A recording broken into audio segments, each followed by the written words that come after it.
कक्षा 8वीं का मैथ्स पढ़ रहे हैं हम। अध्याय 2 का नाम है एक चर में रैखिक समीकरण। रैखिक समीकरण को पढ़ने के लिए हमको पहले चर और अचर का मान पता होना चाहिए कि चर किसको कहते हैं और अचर किसको कहते हैं। तो इसमें जब भी हम समीकरण पढ़ेंगे तो हमको पहले दो वैल्यू पता होनी चाहिए। एक का मान है चर और दूसरे का मान है अचर।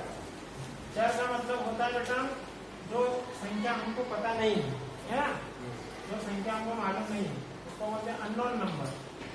कौन सा नंबर है ये? अननोन। अननोन मतलब जो ज्ञात नहीं है। और अचर का मतलब होता है नॉन नंबर। नॉन नंबर मतलब जो हमको पता है, ठीक है। इसको हम बोलेंगे अज्ञात, अज्ञात संख्या, और इसको कहेंगे ज्ञात संख्या।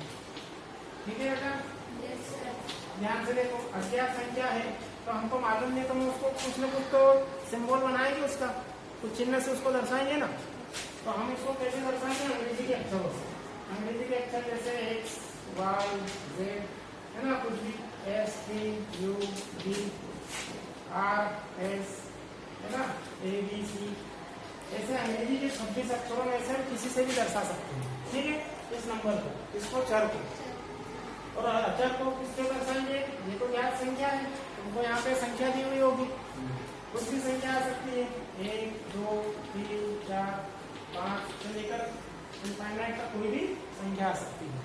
ठीक है, तो समीकरण को समझने के लिए पहले हमको चर और अचर पता होना चाहिए। चर का मतलब क्या है, अचर का मतलब क्या है?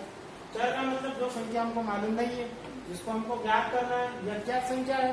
अब ये संख्या हमको पता नहीं है तो क्या करना पड़ेगा? इसको ज्ञात करना पड़ेगा, इसका मान निकालना पड़ेगा हमको। जब हमको मालूम नहीं है तो हम उसको क्या मान लेंगे? कुछ भी मान सकते हैं, चाहे उसको एक्स मान लो, वाई मान लो, जेड से मान लो, एस मान लो, कोई कुछ भी हम संख्या से उसको अंग्रेजी के अक्षर से उसको मान सकते हैं उसका। अचर में क्या हो जाएगा? नॉन नंबर है। नॉन नंबर का मतलब क्या होगा?